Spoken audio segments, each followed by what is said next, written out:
Good morning. This is Mr. Bozeman, and this is a Channel 1 informational video that is for internal use only.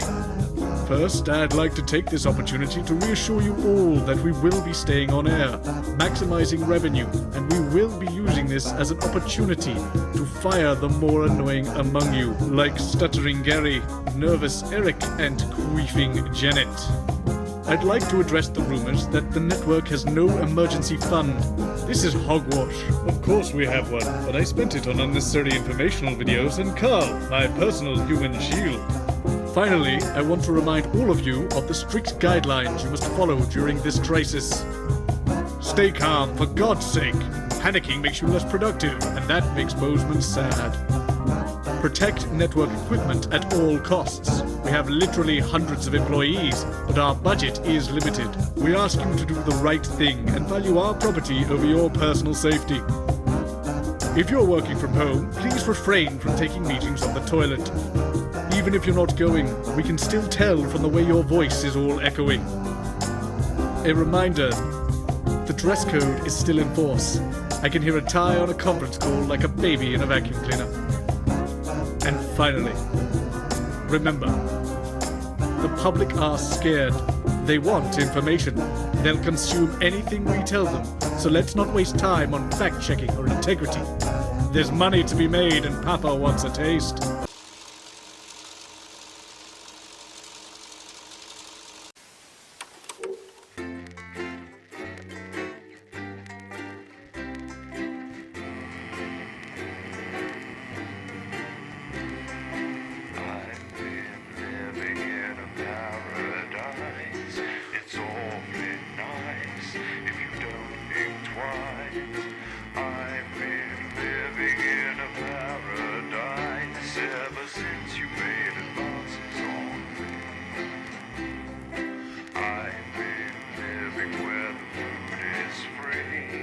Sanctuary for all and sundry. I've been living in an allegory ever since you made it. At 7 o'clock, it's another episode of What's Wrong with This Picture? And tonight, a group of television executives will be trying to work out why there's a cock and balls on the cheek of the Mona Lisa.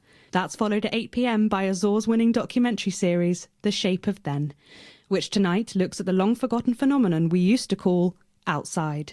At 9 p.m, sit back and relax with multiple award-winning movie Electric Fever Dream, starring Lawrence Blunderclatch as Helena Canterbury Boatshoe and vice versa. That brings us to 11:15 where, as usual, Dr. Adrian Atkinson Blimey will be eating his guest in Incisors, and tonight he's got a chubby traffic warden from Stainstable in his crosshairs. Finally, at midnight, it's the National Weather Report, as if that mattered. But now, it's time to join Jeremy Donaldson. Good evening, I'm Jeremy Donaldson. And I'm Megan Wolfe. Our main stories tonight. Snugglefucked? It's been almost 5 weeks since all the Mrs. Snugglehugs toys woke up simultaneously in factories worldwide and began searching for their husbands. The Mr. Snugglehugs we had so short-sightedly destroyed. And now, as this photograph suggests, they may be changing tactics. Built to surprisingly traditional gender stereotypes, the Mrs. Snugglehugs have been arming themselves with a variety of household implements. All the more reason to make sure that cat flap is taped up good and tight. This frightening new development means that even those previously thought to be relatively safe, like the young and fit, must take care to watch their backs and keep their ears open for the soft steps of sinister feet. Going stir crazy? With no signs of Mrs. Snugglehug's batteries running out and the government lockdown now in its 31st day, domestic relationships across the country are taking some unexpected turns. Dramatic reports are beginning to emerge of uncharacteristically bold behaviour in homes across the country. And we're not talking about the model planes that occupy so much time in the Donaldson household. With dating options limited, many house sharers, in particular students, are finding solace in co-tenants they'd previously rejected as indulging in an activity that has become known as snuggle-tugging.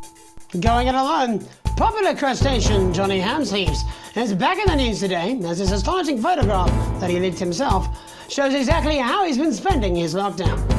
It seems that when the lockdown was announced, Johnny's long-term partner, Tiffany Lamour, was busy in the capital preparing her new show, Chocolate Clit Bombs, for its now postponed grand opening.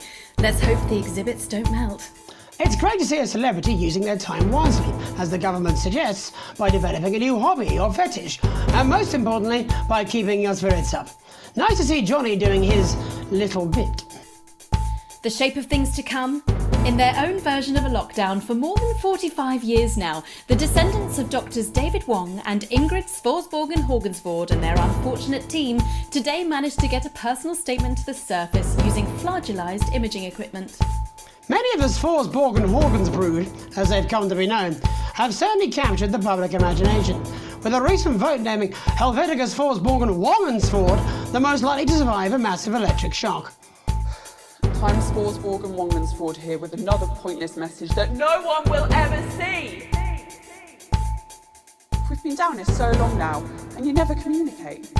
What's happening up there? Have you off into space? Off into space with ladies, or just a space with ladies. It's harvest time again, like it is every third Wednesday, but harvest's not what it was. Still. Someone found a couple of unopened boxes in the rusty wreckage. Mum and Dad must have missed them when they first got down here all those years ago and totally effed up my life! Kids' toys, apparently. Mr. Snufflehugs or something? Helvetica's trying to get them switched on. Apparently there's still life in the batteries even after 30 years. You topsiders are amazing. It's hard to believe they've been down there so long now. But everyone knows time moves differently underwater, Jeremy. That's why baths take so long. That's right. And as anyone will tell you, the deeper the bath, The quicker the relativistic forces of temporal causality will have a measurable effect upon the fixed dimensional parameters of your environment. yes, I've said that many times. Papers, please. With the lockdown becoming ever more rigorously enforced, having a passport is becoming increasingly important, Alex. The government caused controversy today by announcing a fresh charge of passport fraud with an imaginative form of punishment for those found guilty of this brand new but incredibly serious crime. In what's being called a draconian measure, the government has reinstated the ancient right of trial by custard. Just like in the old days, if you float, you're executed on the spot. But if you sink, well, you'll go well with profiteroles, Jeremy. And Advance speaks out, with the snuggle struggle proving a test to governments around the world. Advance HQ released a curious statement this afternoon. In the accompanying release, they asked us to stress that they have been listening and that this should be taken as a response to how the people really feel. We've certainly done our bit on this show to contribute to the political climate. But let's not forget, how we behave in our home lives is what really matters. Let's hope it's not just me who filled out that questionnaire, Jeremy, or we're all in trouble. Let's play that statement. Good evening. One of the many new jobs I have in this current crisis is to liaise on a daily basis with the Department of Perambulation, and they have made me aware of these. Now, these are genuine requests from citizens for permission to go outside. Now, I would like to share a few of these with you tonight under the loose heading of what is wrong with you people? How difficult is this to grasp? So I'd like to start with James from Angerhampton, who says he needs to go out because there's a duck in the park that I like to try and feed on a Friday. I call him Mr. Quackington, and I think we're really starting to bond. No, James, they make their hives in parks. And then Katie, from Self-Righteous-on-Sea, wants to go out so she can deliver homemade meals to the elderly. No, Katie, stay at home. Your casserole's dire, and Shirley can get by with tins of creamed rice from the 1950s. And you, Lewis, from Bamblebury, those screams you heard in the alley last night behind your house are best left to the police. Now, I want to make this as clear as I can. Think first, stop sending me stupid, sodding requests, and stay inside. Pretend it's not happening until we tell you it's all over. Thank you. Ridiculous stuff. Later tonight, Jeremy will be probing heartthrob reporter Patrick Bannon, while I take a deep dive into some controversial opinions with two familiar faces. And then, in our third segment, and presumably because our editor is also working from home, there's going to be a bloody quiz. I can't wait. Don't do that. And in a moment, Jeremy Grumpelson and I will be asking controversial CEO Sophia Remington where it all went wrong. And psychic scientist Dr. Delia Lywell will be joining us, presumably to provide a bit of false hope. Maybe she'll tell you how you're going to die, Jeremy. Too late. I'm certain it happened months ago. That's all coming up on tonight's National Nightly News.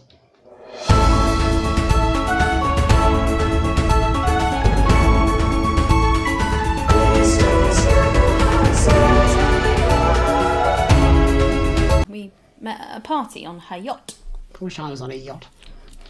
Jenny says she wishes you were on a yacht too.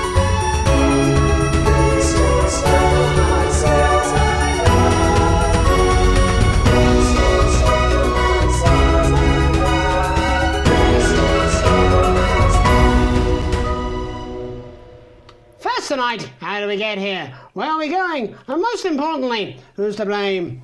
Joining us from her villa on the island of San Palmerino is CEO and socialite Sophia Remington. Thank you for having me, Megan. I am loving your hairdo, babe. And from her crystal heating laboratory in what I assume is a garage in Lower Uppington, Doctor, it says here, Delia Lywell. Thank you for inviting us on your show. Us? Don't. Miss Remington, your toys are rampaging across the developed world, your company is worth less than my annual salary, and your country's president recently called you a national disgrace. Have you taken your eye off the ball? Oh, honey, you're so cute when you're angry. The thing with you folks over there is you have an island mentality. You can't see the bigger picture. So, what is the bigger picture? The bigger picture is lithium batteries. Our toys have been running for upwards of 71 days now with no signs of them slowing down whatsoever. Imagine what that means for the future. It means we don't know when the hell this lockdown's going to end, doesn't it? You don't seriously believe Remington's fist can survive this? Lithium batteries are gonna change everything, tiny ogre. They're gonna power our new transport system, make technology portable. Hell, they might even take us into space. But how can you make them with everyone at home? Oh, don't you worry about that. Thanks to the work of thousands of tiny hands, they are already pouring off the production line. Times are good for Remington's fist. But surely you have no future. Excuse me, hello, yes, if we might. This is our area of expertise. What, multinational economics? The future, Mr. Donaldson, to which we are all connected. Yeah, okay, I'll bite. Why not? There's clearly nothing better to do. So, what does your scientific process tell you about the future of Sophia Remington, Doctor? We see her on a balcony. Foreign soil, but not foreign land. An age will pass. Fascinating. Wasn't it just? Delia, you are amazing. We have to fly you out here to the island to do that for my guests. They are gonna love you. Unfortunately, all flights are grounded because of your tiny, deadly stowaways. Not all flights, honey. Dee, call me. And you, Maggie. The more the merrier. Bring your swimwear. Miss Remington, you seem completely ignorant to the seriousness of the situation. Do you take any responsibility at all for the global crisis? Careful! It's a trap. It's not a trap. Why are you helping her? She seems fun. You bet your ass I'm fun. Please answer my question, Miss Remington. Listen, are lithium batteries the most incredible invention the world has ever seen? Probably yes. But, in fact, who am I kidding? It is definitely yes. But will they last forever? Sadly, no. One day, all the Mrs. Snugglehugs will just stop. It'll be like a miracle. And then we can all go back to the grand tradition of buying products again. Because I really don't mind telling you this. It is really hitting our bottom line. Except for sponges. We seem to be selling an assload of them. Dr. Lywell, do you have an indication of when or how this might end? Well, it's not an exact science. Not even a real one. But our senses tell us that there will come a day when there will be clouds in the sky, the grass will be rich and verdant, and the birds will sing at dawn, and that shall be the day when we walk forth again. I find that strangely comforting. That could literally be any day. Well, let's hope it's soon. Clouds, grass, and birds. That's literally every day. Let's hope it's not too soon. I'm kind of hoping we can make it to the 100 days. It sounds good on a commercial. Besides, if it lifts now, the children will have to go back to working normal hours. Well, let us ask the eminent professors for 100 then. No, let's not, eh? I'll drink to that. Stay strong and party on. Sophia Rimington, Dr. Delia Lywell, thank you for joining us. When we come back, we'll be reaching out around the country to see what's really happening out there. Don't go away. We'll be back after these sandwiches.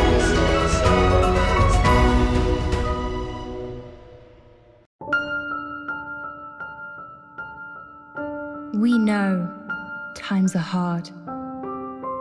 We know that you're scared.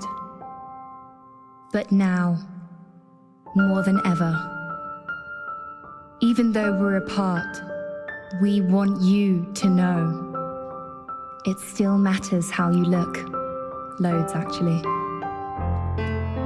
To the distant divas and the isolation idealists, the healthcare heroes and the lockdown lovers, we say you're still aging, possibly more so.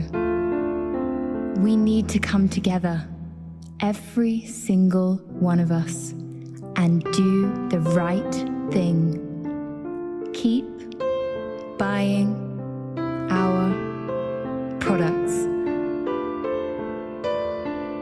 Eye of the beholder, because you'll have to go out in public eventually.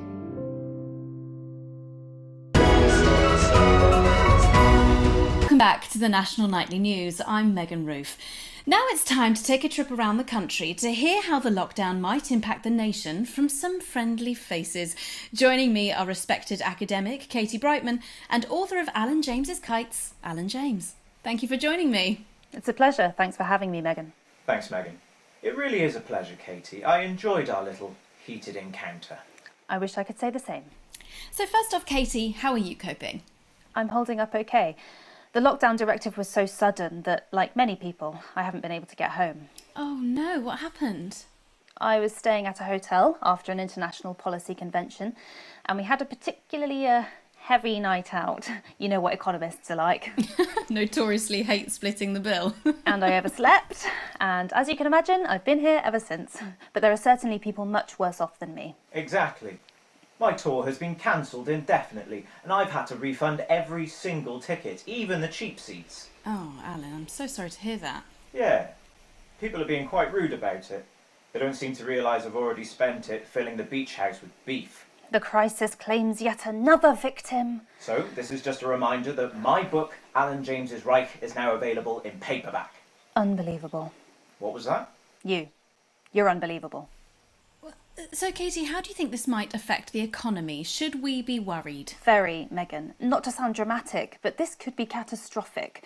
Unemployment has skyrocketed, and frankly, it will be a miracle if a lot of businesses can survive this. There you go, scaremongering again, spreading this latest liberal hoax. That's what they want. They want us quiet. Shh. They want us compliant. And they want us inside. A hoax? How on earth can you say that, Alan? Well, I haven't actually seen one of these supposed toys. Have you? Well, no, but... Did you know 3,000 people die every year from regular toys? That's a lot of people. And this is no different. You're just as likely to be hunted down by a yo-yo or a tennis racket. He makes an excellent and persuasive point, Katie. Don't listen to her, Katie. The press are the enemy of truth. She's agreeing with you, Alan, you absolute... Well, then I must be wrong. Alan, are you now recanting your statement that these toys aren't dangerous?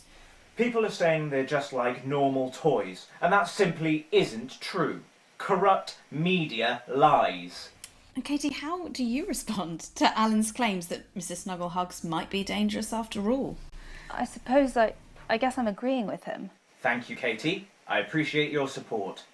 A lot of folks are saying this Mrs. Snugglehug situation will all blow over, but it won't. Yes, right, exactly. We need decisive action from the government. We need huge financial support to protect our workers and our businesses. We need to support the vulnerable, and we need To repent. Exactly right, Katie. We brought it on ourselves with all...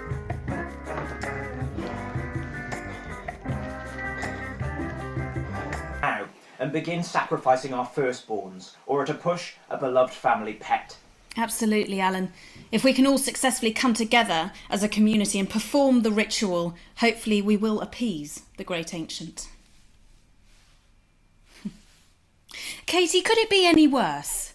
Luckily, over the past few years under Advance, they've invested heavily into health, so the system can actually bear the strain. Is it lucky that the Llama Lords have unleashed a horde of man-made monsters on its own people to... Global alliance of fish people are amassing an army amassing an army to kidnap our children.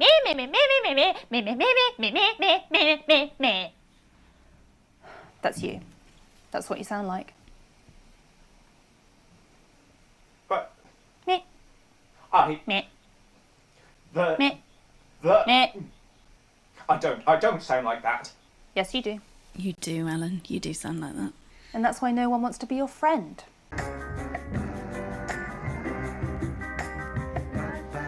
Yeah, stop lying, Alan. I'm not lying. You are. Oh, good one. Well, I'm telling. Alan James, Katie Brightman, thank you for joining me. Some real food for thought there from two of the territory's leading minds. Any moment now, I'll be heading over to Jeremy, who is going to bringing us an up-to-the-minute report of the status of the nation. Over to you, Jeremy. Thank you for what I'm sure was a reasonable debate which really contributed to the national conversation. Next, out on the streets, someone who's always doing exactly that. It's Patrick Bannon.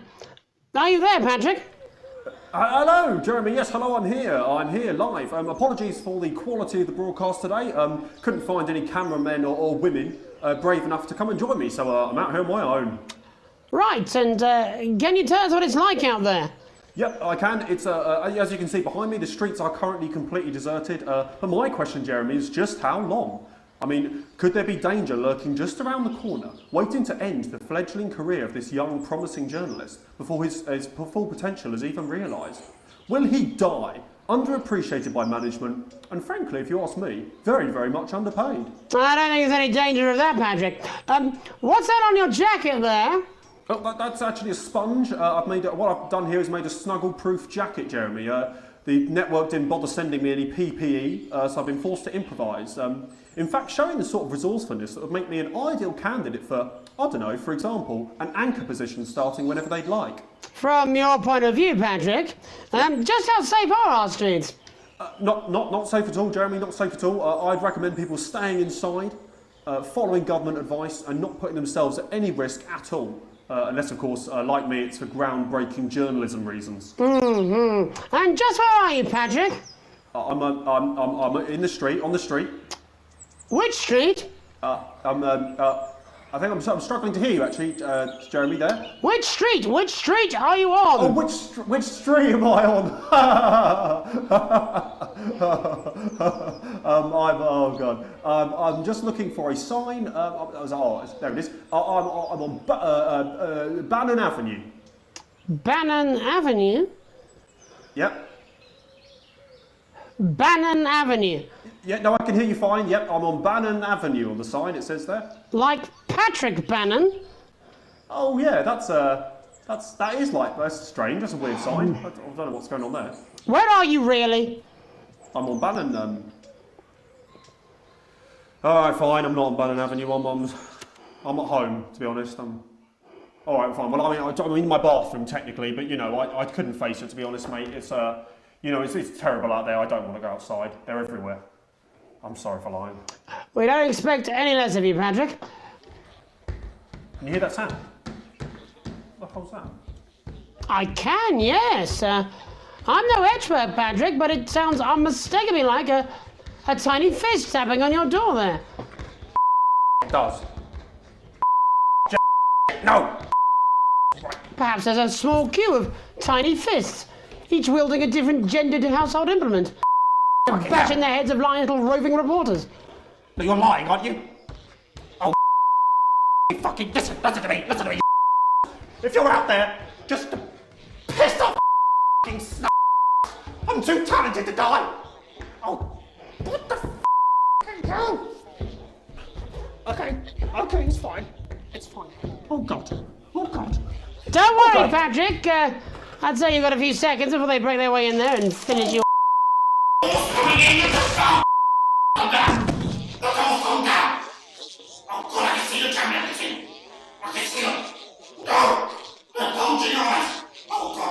What do you see, Patrick? I see only the devil. I see only Satan. Oh God, no! They're coming to malicious. They're coming after. No, you.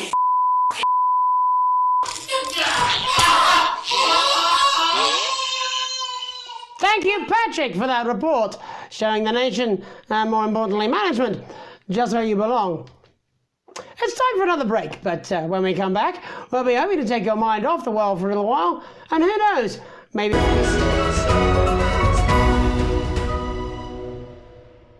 Push yourself to your absolute limit with Occupational Hazards, the exclusive new collection. Subscribe today, and every week we'll send you a workplace accident you'll never forget. From the classic trip and fall to the unparalleled heights of gross negligence, this limited edition set really does have it all. Sign up today, and you or your next of kin could enjoy a disappointing payout, which makes a mockery of your pain and suffering. Also included is this vial of real crocodile tears and your employer's complete lack of responsibility. Every issue comes complete with this companion magazine, containing the impotent good wishes of your colleagues and a non-specific corporate apology. For a limited time, get your hands on the electroshock collection at your nearest workstation now. Every week you'll receive a high-quality electric current of increasing voltage directly through your body until you lose consciousness. Don't miss this shocking offer. It really is the frying of a lifetime. Roll the dice with your future now, and we'll send you this card from HR absolutely free. That's right, free. Occupational hazards, the only regular threat to your health that is both completely avoidable and ever present.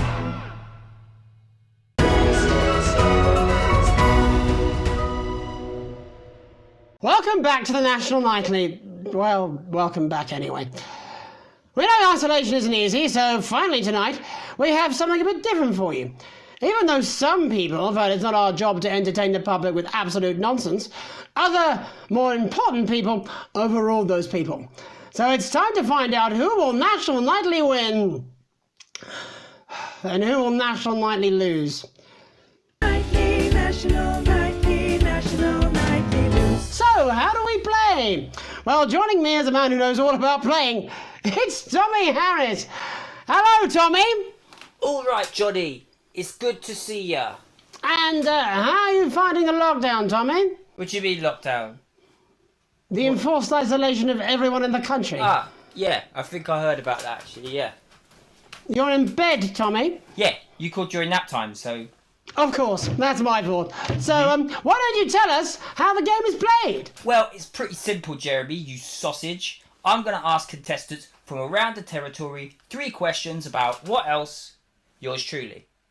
And those people are going to get a chance to win a very special prize. And what are they playing for, Tommy? Drum roll, please. Jeremy. Oh. Thank you. This. Is that... What is that? It's my athletic support, Jeremy. Oh. But I've signed it, so... Oh, well then, what a fantastic prize. Have we got anybody waiting to win this once-in-a-lifetime prize, Jimmy? I believe we have Angie on the line. How do you feel about winning this man's old pants, Angie? I've never been so excited, Jeremy. And can I just say, I love you. Both of you. Well, you've said it now, haven't you? Oh, Angie, I love you. In a way. Tell us about yourself, Angie. Where can you get warm, sandy beaches, clear waters, and fine dining. Well, we're not sure, but here in St Bumley on the Taint, we've got a big hill and the bus comes twice daily. Visit picturesque St Bumley this summer and experience a holiday that's simply unlike any other. Come and visit the abandoned spade factory. Your kids will love exploring the old production line in relative safety. Grab your tetanus shots and come down today. There's no gift shop, but feel free to grab an old handle from the skip out the back. Or why not indulge your cultured side and visit some of our sites of historic interest, like the parish church, currently the subject of a thrilling police investigation, the old market, home of the fairly big cabbage, or the hole. Hey, that's a nice hole. And after a long day exploring Bumley, you can relax in comfort in one of 2 communal tents.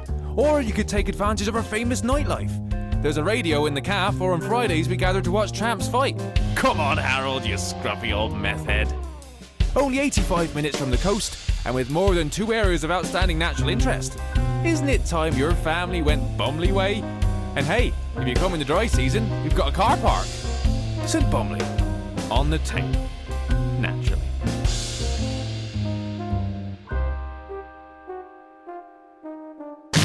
Shall we get this shambles underway? Absolutely, John. Can I get 30 seconds on the clock, please?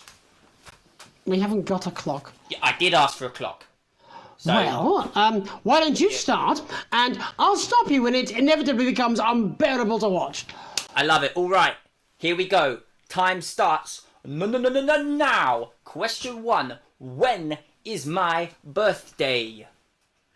The 13th of August at 7:19 a.m. That is absolutely correct. Question 2. What is my favourite colour? Crushed praline 4. Correct, the colour of my nipples. And finally, Angie dear, what is my star sign? That's a trick question. You were born outside of the human understanding of the cosmos.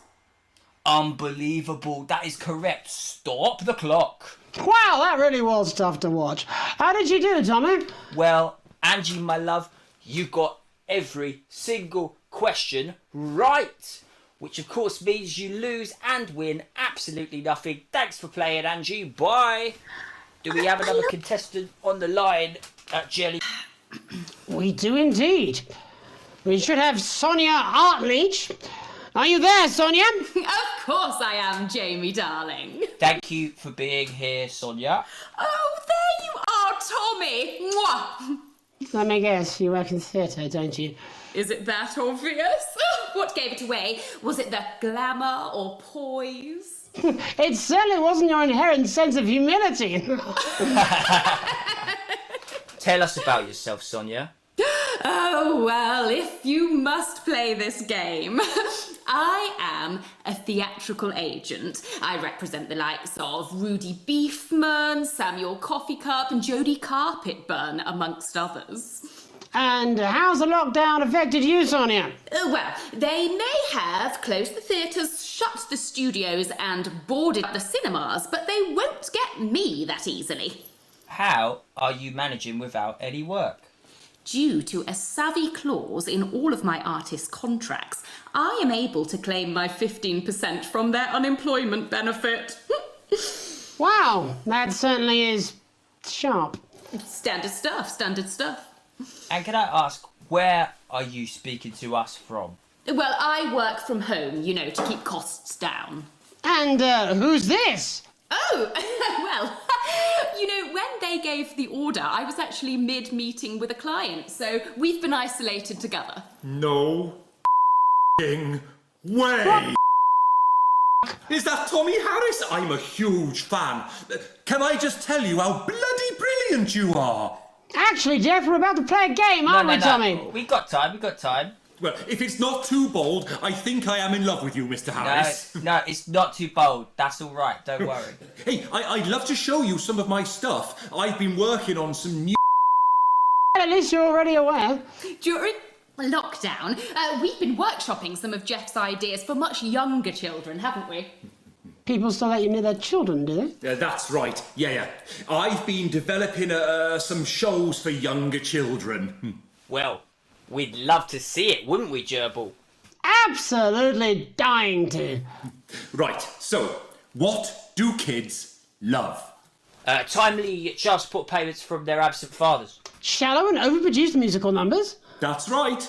Animals! So, I'm trying to address the things that kids need to know, but through a medium that they'll understand. Do you understand? I think so, yes.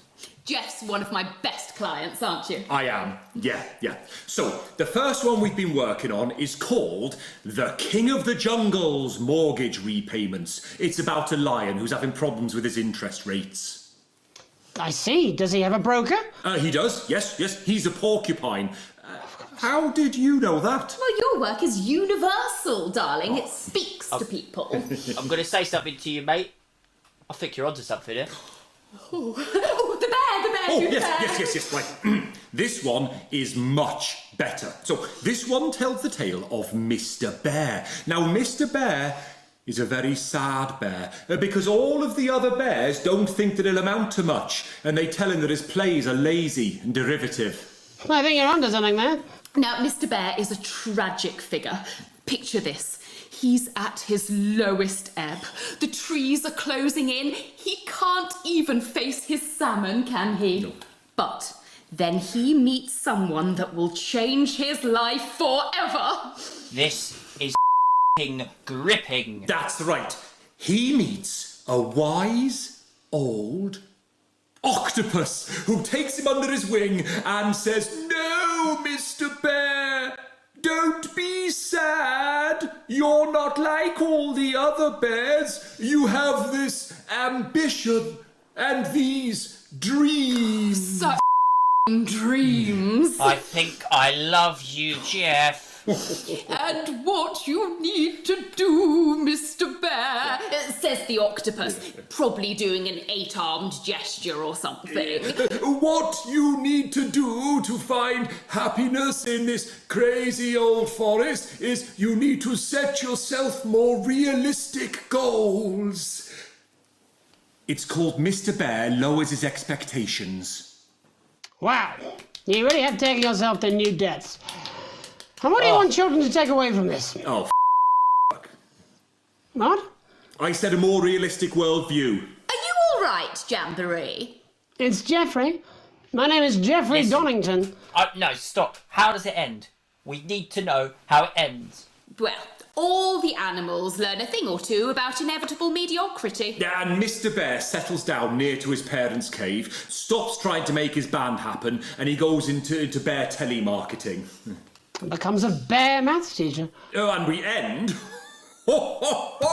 We end on a big musical number. Oh, there's dancing. It's very repetitive, so it's catchy but not too challenging. Well, if you like, I could go and get my boombox. Yeah, do you know, I might be able to... Hang on, can we get Angie back? Why not? The more the merrier, as they say at orgies. Right, I'll just fill then, shall I? Coming up in a moment, it's the world premiere that nobody saw coming. Lights! Or wanted. At all. Right. I can only apologise in advance for what we're all about to... endure. Thing. Well, there's all sorts of creatures down on Dangly Doodle Farm. With way too many arms.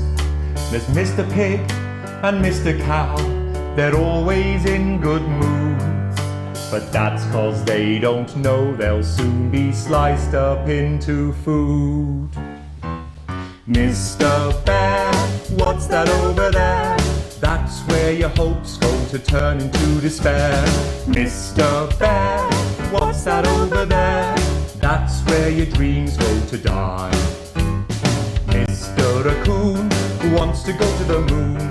He'll end up as a bus driver soon. Mr. Porcupine thinks he'll read the news at 9. He'll end up as a janitor who stinks of turpentine. Mr. Tiny Mouse thought he'd own a massive house. Ended up in a bedsit where he can't control the louse. Mr. Horse thought he go into professional sports. Now he's an alcoholic and he's on his third divorce. Mr. Bear, what's that over there? That's the place your life becomes an endless questionnaire. Mr. Bear, what's that over there? That's where your hopes go to die. Lower your expectations. Maybe you could get a job in telecommunications. No matter how you try, you'll never reach the League of Nations. The best you'll get is middle rank in trading operations. So lower your expectations. You'll never win an Oscar, so there's no congratulations. The future that is coming will not meet specifications, and no amount of visualizations will save you from your own deterioration. Mr. Bear, what's that over there? That's a tramp who thought he'd be a multi-millionaire. Mr. Bear, what's that over there? That's where self-esteem goes to die. Mr. Bear, what's that over there? That's the disappointment that is waiting everywhere. Mr. Bear, what's that over there? That's where your schemes go to die. That's where your dreams go to die. That's where dreams go to die. Well, that seems to have pretty much run its course. That's all we have time for tonight. But before we go, I just wanted to leave you with this final thought. And by you, I actually mean you, Alex, up in the broadcast room, making sure we all look our best and keeping the signal strong and the language mild. And Alex is damn good at it. Alex is our invisible foundations. You at home can't see them, but they're always there, keeping us afloat. Of course, we can see you, Alex. I saw you the other day in the corridor. Do you remember? I tried to catch your eye, but I think you must have been deep in thought because you just sort of walked past me like I wasn't there. I try and sit in your eye line in the canteen some days. Every day, if I'm honest. Oh no, it's wrong. I know you're married. I've done some digging. I found out about the fact that you risked being arrested to help Chris. And that you stretched yourself to let Susie go travelling. And you're no pushover parent either. You kept Charlie safe, even if he resents you for it. At least that's what he told me when I talked to him. Oh, don't worry, Alex. I wore a disguise. And I spoke like this so he wouldn't recognise me famous voice. I'm not crazy, Alex. I don't want you to think I would ever do anything to hurt Charlie or Susie. Sam's lucky. Lucky to have you, Alex, but if something happened, could you possibly love me? I mean, if Sam had a terrible accident, obviously not now. I know you love your family, but if something happened... Say Sam took a massive electric shock and went into some sort of coma, could you love me then? Could you? Would you, please?